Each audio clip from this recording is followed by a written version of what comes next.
We are Steve and Jill. Together, we've been buying and reselling land since the 90s. Our data-centric approach leaves our buyers asking, how can you sell it so cheap? Here on the Land Academy Show, We answer that and more. Steve and Jill here. hello. Welcome to the Land Academy Show, entertaining land investment talk. I'm Steve and Jack Butala. And I'm Jill DeWitt, broadcasting from sunny Scottsdale, Arizona. Today, Jill and I talk about the top 5 habits of successful millionaires.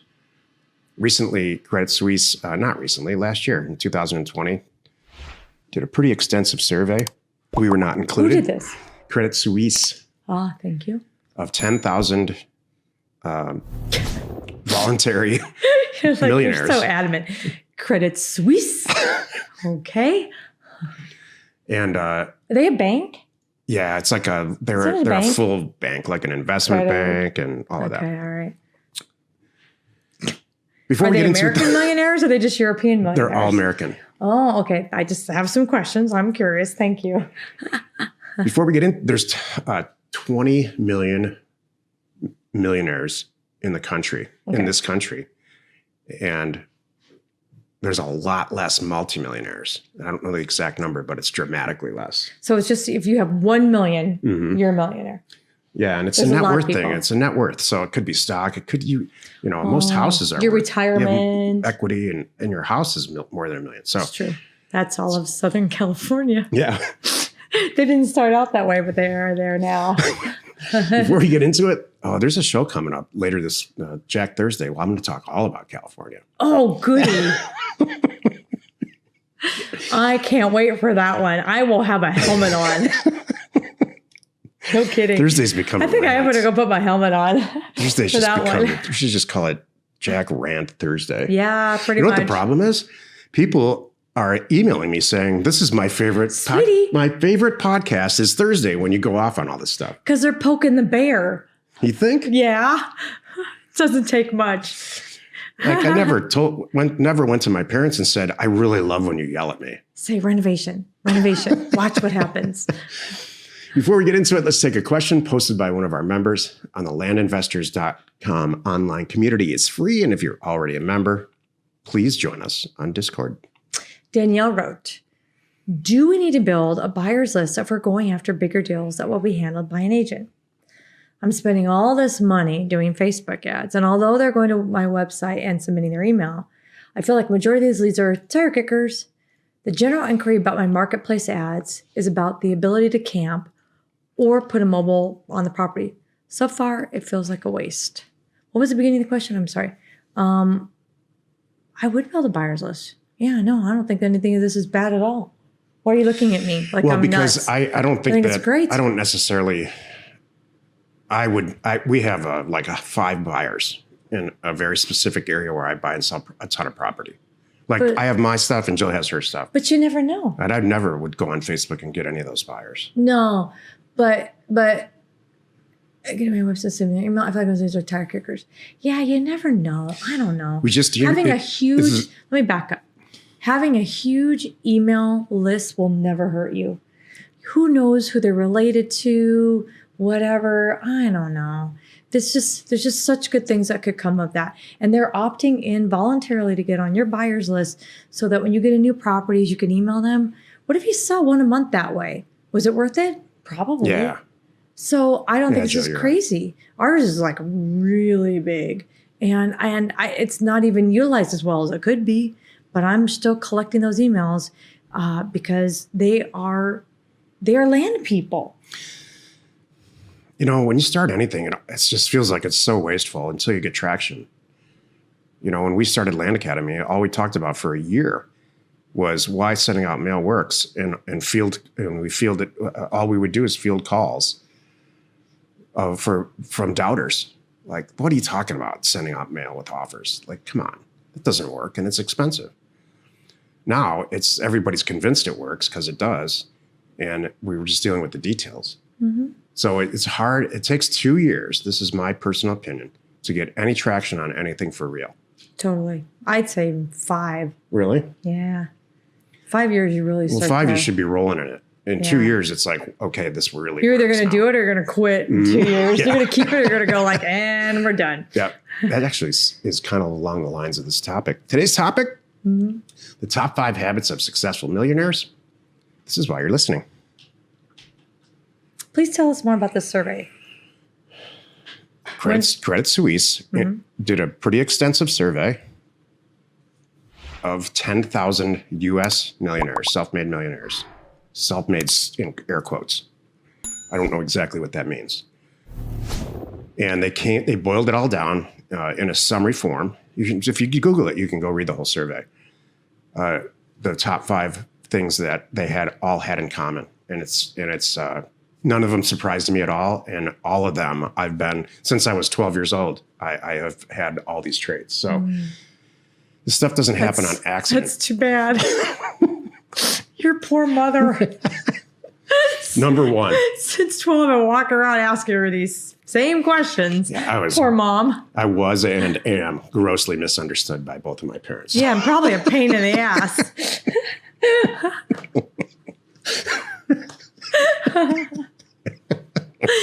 Were you misunderstood? No, they kind of got me. They pretty much said, Jill, you're either going to be an attorney or a salesperson because you don't understand the word no. That's exactly what they said. Go ahead. Number 1, have a plan. So I was talking about this in Career Path. When I was 11 or 12, I started to cut other people's lawn because I was cutting hours, and they would come over and say, hey, can you cut my lawn for X? And so I did. And the entire time, I just realized this recently, the entire time I'm cutting someone else's lawn, I'm looking at the lawn job, the neighbor that I don't cut their lawn, and how am I going to get that job? Mm-hmm. You have to have a plan. If you're in Land Academy, you have a plan. I had no plan. I know you didn't. Before Land Academy. Now I have a plan. I have a plan for everything. It probably annoys the hell out of Jill. I'm sure it does. Well, what was nice is if you don't have a plan, it's very easy to change and you're not doing anything wrong. Like, I didn't have a plan anyway. This is what we're doing now. So I'm getting questions. We're at the tail end of Career Path, the 10 weeks that we do. For session 2. Yeah. Mm-hmm. And we all know each other well now. Mm-hmm. And I'm getting questions like, what's wrong with you? Oh, and treats. Like, why would you, if you're doing so well, buying and selling land, and everything's peachy, why would you start something like Land Academy? Or why would you start something like Offers to Owners or Neighbor Scoop or any of that? Like, what type of personality disorder do you have, Jack? What possessed you? That you can't stop starting these companies or starting these tools and making this all available and doing another podcast and showing up for life and all of that. Yeah. I have a plan. Mm-hmm. And one day this all will stop or it will wind down, but not soon. It's all right. Number 2, spend less. I didn't do that. Jill's striking out so far. I'm 0 for 2. Now, it's not how I am now. 94% who I was of the people that filled the survey out said that they make more than they spend. 50% of the general population makes more than they spend. Think about that. That's good. They make more than they spend. 50%. That's good. Oh, it should be much higher. It should be 100%. Oh, that's true. I'm sorry. See, this is, again, opposites attract, I guess. I'm sorry. I heard the glass half full part. I missed the half empty Number part. 3. Okay. And this shocked me. Am I going to fail again here? This is going to be good. You might pass this one. All right. Under the heading of 97% of the people who've filled out this survey look for deals. Oh. They use coupons in the grocery store. Mm-hmm. And that's what Land Academy is. We look for deals. Mm-hmm. I'm with you. So I think you pass there with flying colors. Mm-hmm. Like, you want to buy stuff cheap. Mm-hmm. Even in the grocery store, you do. I know you do. Yeah, I do kind of look at that. There's things that I don't. There's a few things that I don't very much, but most of the things I do. Number 4. Like, I'm not going to buy a new car. I'll always buy a used car. 97% of the people who filled out this survey believe that they are in control of their financial destiny. 55% of the regular population believes that somebody else is in control of their destiny, like their employer or their wife or whatever. That's sad. Yeah. I cannot remember a moment in my entire life where I haven't taken responsibility for my own financial scenario.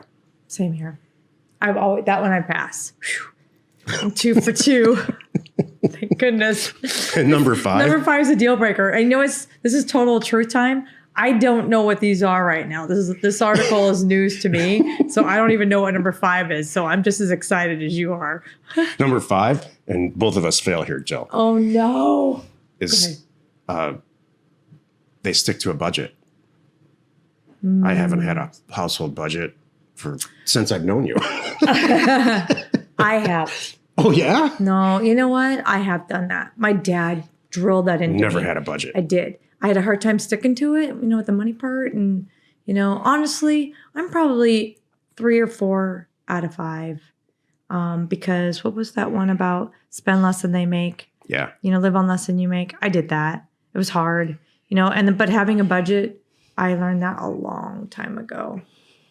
And I would do a good job with that. We didn't have much, and I would get creative about a picnic in the park is going to be our fun time. And the kids thought that was great. And they didn't know that's all we could afford. As a final comment, too, they made a big deal about the fact that people who are millionaires who filled out this survey spend less than $200 a month on food in restaurants. And we can multiply that times 80 for Jill and I. We don't have a travel and entertainment budget. No. We have a pretty serious, probably subconscious budget for stuff. Like, we don't buy a lot of stuff. No, and we have numbers that we run it by each other. No one goes extravagant without there's like a limit where we have to check on it with each other, which is nice. Unless it's your own money. If it's your own money and you want to blow it on that, have at it. That's what that's there for. But that's true. You know what this survey is making me do, though? It makes me think we almost need to get back to a budget and some things like that. Well, we moved up from Los Angeles to Phoenix. That helps. We saved about $40,000 a month. Oh, my gosh. All told. There's a lot of things that help there. That's very true. But this is a good thing. So what do you think we should all? What's the takeaway from this? Uh-huh. In light of trying to keep things simple and just there's a takeaway, have a plan. You have to have a plan in life. I have a plan. I don't know. I watched this Oprah episode. This is a million years ago. And the whole episode was men have a plan. This is her saying this, not me. Which is true. And women don't necessarily have a plan. And so when I heard that episode, this is probably 15 years ago, maybe more. I went to the neighborhood bar and started asking people, hey, do you have a plan? And so most of the guys are like, oh yeah, I have a plan. Here's my plan. And they'll tell you what it is. And it's not even anything really complicated. I'm going to work till this point. I'm going to save this amount of money and I'm not going to work anymore. I'm going to live off of whatever. But as soon as my mortgage is done, and then I asked a bunch of women, and they're like, yeah, I don't know. I'll just see how it goes. Or it's like, no, it is. It's like, I don't know. Sweetheart, what's our plan? That's okay. Why? You need to have a plan. Well, we have a plan together. And it has to be flexible. I do. I have my plan. That's the woman part of it. Like, please make it flexible. Don't make it in stone. I have a plan. And then I have our plan. Right. I know that. And our plan is all subject to change. Thank you. My plan? No. Okay. It's not really subject to change. I understand. Like, I expect a lot of stuff out of myself. Well, add that to the list. I might fail there too. By the way, I'm on plan D. All right, I know.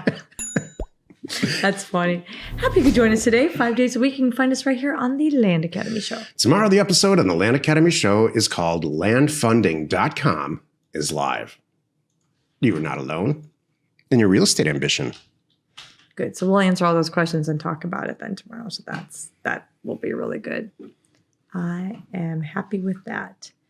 By the way, if you are interested in sending out a few thousand offers like we do, check out offerstowners.com.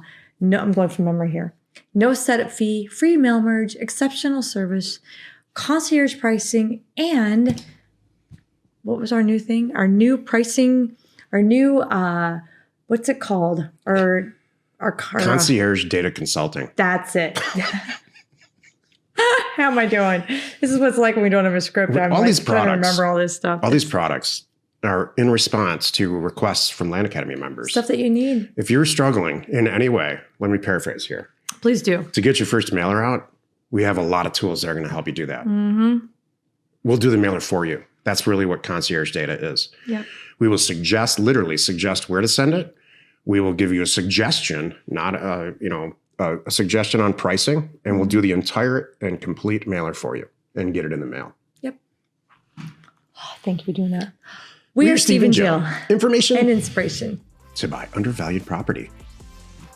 We hope you find our content valuable and we appreciate your support. If you have not already, please check out our channel and hit the subscribe button. And your comments and suggestions help us to create the content you're here for. Hitting the like button helps to support our channel's algorithm and gauge your interest for future shows.